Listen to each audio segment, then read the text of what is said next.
आखिर क्या कारण है कि बीएमसी पर नियंत्रण राजनीतिक पार्टियों के लिए इतना अहम, इतना महत्वपूर्ण हो जाता है? इसके लिए बीएमसी के आकार और उसके बजट को समझना होगा। कुछ आंकड़ों को लीजिए। 2025-26 में जो बीएमसी का अनुमानित बजट रहा, वो रहा 74,427 करोड़ रुपए।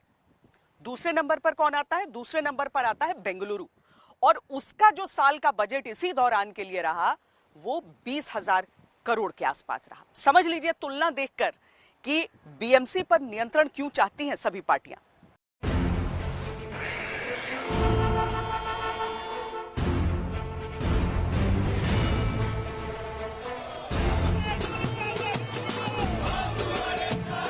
मुंबईकरों के आशीर्वाद से आने वाले समय में महायुति का महापौर, मुंबईकरों का अपना महापौर, ये मुंबई की महानगर पालिका में विराजमान होगा। देख सकते हैं कि किस तरीके से यहाँ पे उत्साह है, ऐसा ही उत्साह पूरे मुंबई में आपको दिखाई देगा। मुझे पूरा भरोसा है कि मुंबई में जो है कांग्रेस की नंबर जो है बहुत अच्छे होंगे। जनता डिसाइड करेगी और जनता पूरी ताकत से मन बना ली है कि सेक्युलर विचारधारा के लोगों को चुन के लाएगी। इतनी गर्मागर्मी, इतनी जद्दोजहद और इतनी भीषण लड़ाई जैसी स्थिति, आखिर एक पालिका के चुनाव में ऐसा है क्या जो बीजेपी और शिवसेना ने इसे नाक का सवाल ही बना लिया? क्यों म्युनिसिपल कॉर्पोरेशन का चुनाव राष्ट्रीय चुनावों की तर्ज पर लड़ा जा रहा है? बेबुनियादी आरोप लगाना यही एक पेशा रहा है उबाटा सेना का। और कभी कभी वो ऐसे बोलते हैं कि आप जय श्री राम के नारा कैसे लगा सकते हो, जय भवानी जय शिवाजी बोलना चाहिए। हमें ये कहना है, आप ये स्लोगनिज्म पे ही जाइए। हम अपने तन मन धन से जय महाराष्ट्र बोल के महाराष्ट्र के लिए ही काम करेंगे। कोई भी पक्ष ये नहीं तय कर सकता है कि कौन से पक्ष को मुक्त करके वो चुनाव जीत पाएंगे, क्योंकि एंड में जो हमारी जनता होती है वो सर्वश्रेष्ठ है और जनता तय करती है कि कौन चुन के आएगा एज अ पार्टी। दरअसल बीएमसी को सिर्फ भारत ही नहीं बल्कि एशिया का सबसे अमीर कॉर्पोरेशन माना जाता है। इसका कुल बजट कई राज्यों के कुल बजट से भी ज्यादा होता है। बीएमसी का साल 2025-26 का बजट 74,427 करोड़ रुपए रहा।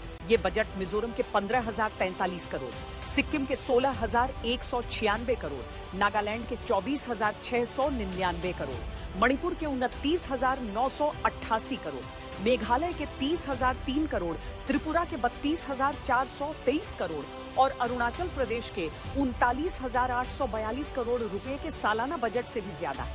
इतना ही नहीं, ये गोवा के 28,162 करोड़ और हिमाचल प्रदेश के 58,514 करोड़ रुपए के बजट से भी बड़ा है। यानी अगर बजट के हिसाब से देखें तो ये केवल एक नगर पालिका का नहीं बल्कि एक राज्य के चुनाव जैसा ही है। लेकिन फिर सवाल है कि इतने बड़े बजट वाले महानगर पालिका के जिम्मे क्या-क्या काम आता है? बीएमसी करीब 13.25 करोड़ लोगों की सुविधाओं के लिए जिम्मेदार है। दक्षिण मुंबई के पॉश इलाकों से लेकर बांद्रा और जुहू जैसे स्टार इलाकों तक, और फिर दहिसर, देवनार जैसे दूर दराज के उपनगर, पूरी मुंबई इस चुनाव से जुड़ी है।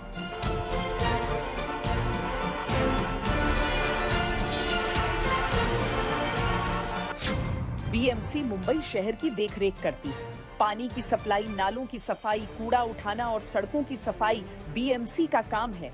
सरकारी अस्पताल चलाना, टीकाकरण करना और बीमारियों पर नियंत्रण भी यही देखती है।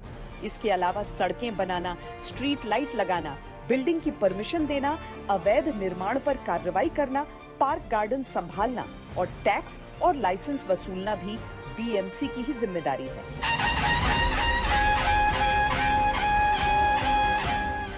अब बीएमसी पर फतह का मतलब शहर के रखरखाव और देखरेख के लिए निकलने वाले ठेके पट्टों का पूरा कंट्रोल भी है। बीएमसी के पास इस वक्त 82,000 करोड़ रुपए से ज्यादा का रिजर्व है, जिसके ब्याज से ही ये प्रतिवर्ष 1,800 करोड़ रुपए की आमदनी करती है। यही वजह है कि इस चुनाव में पैसा, प्रचार और पावर सब कुछ दांव पर है। बीएमसी का चुनाव सिर्फ मुंबई का नहीं बल्कि पूरे देश की राजनीति के लिए एक बड़ा पैमाना माना जाता है।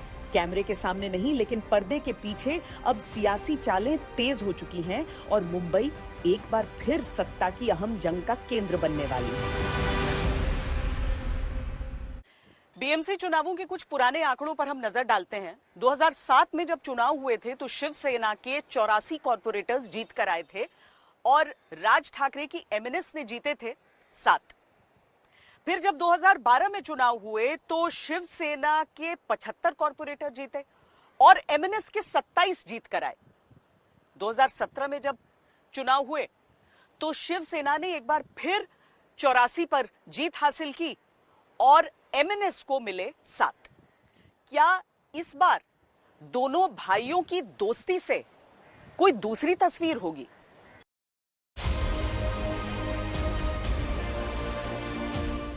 विधानसभा चुनाव के बाद पंचायत चुनाव में किरकिरी होने के बाद अपने आखिरी गढ़ बीएमसी को बचाने के लिए उद्धव और राज साथ आ गए। लेकिन क्या राज ठाकरे के आने से शिवसेना का पुराना रुतबा लौट सकेगा? एकनाथ शिंदे के नेतृत्व में टूटी शिवसेना की भरपाई क्या राज ठाकरे के साथ आने से हो पाएगी?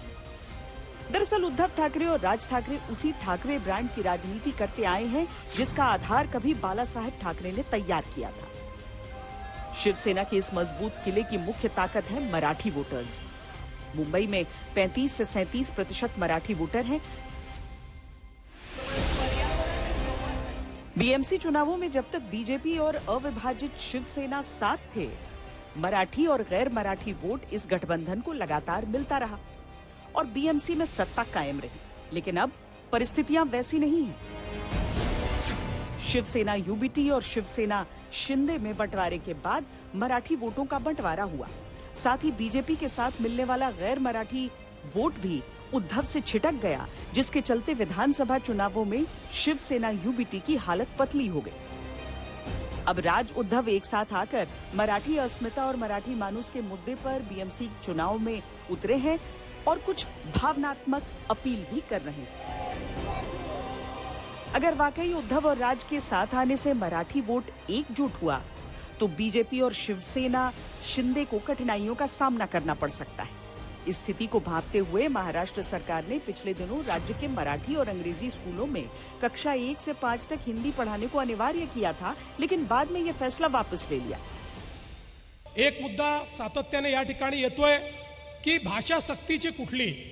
मी या राज्याचा मुख्यमंत्री म्हणून सांगतो, महाराष्ट्रामध्ये फक्त आणि फक्त मराठी सक्तीची, इतर कुठली भाषा सक्तीची नाही, फक्त आणि फक्त मराठी सक्तीची।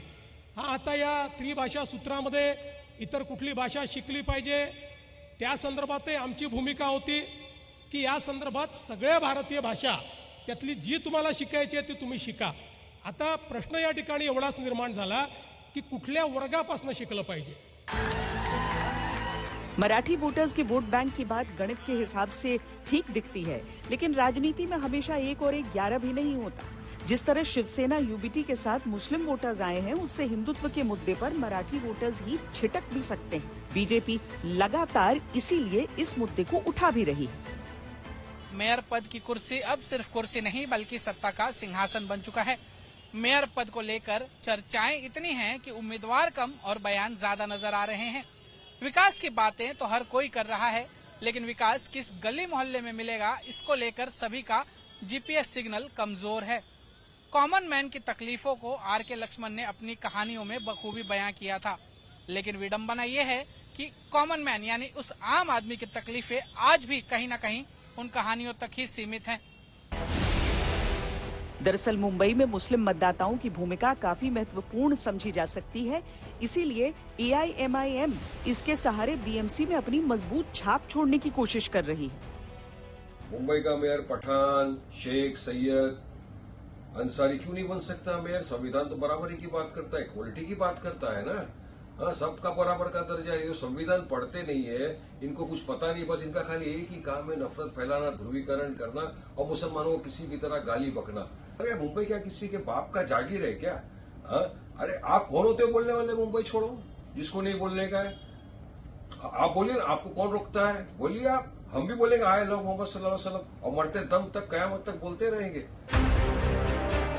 बीजेपी ने एक भी मुस्लिम उम्मीदवार मैदान में नहीं उतारा है, जबकि उद्धव को यकीन है कि मुस्लिम वोट उन्हें मिलेंगे, इसीलिए उन्होंने भी मुसलमानों को शिवसेना के टिकट दिए हैं।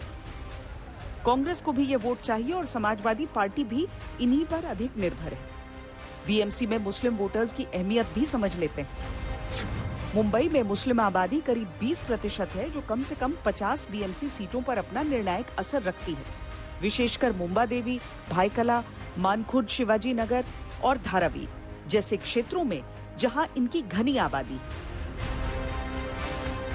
यही कारण है कि बीएमसी के चुनावों में मुस्लिम वोट भी एक बड़ा मुद्दा है।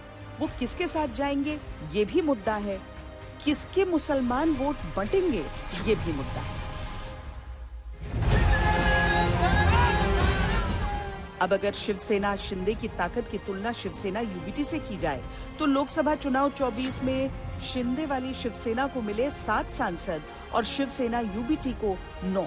विधानसभा चुनाव 2024 में शिंदे की शिवसेना ने 57 सीटें जीती और उद्धव को मिली केवल 20। महाराष्ट्र निकाय चुनाव 2025 में शिंदे की शिवसेना ने जीती 53 सीटें और शिवसेना यूबीटी ने 9।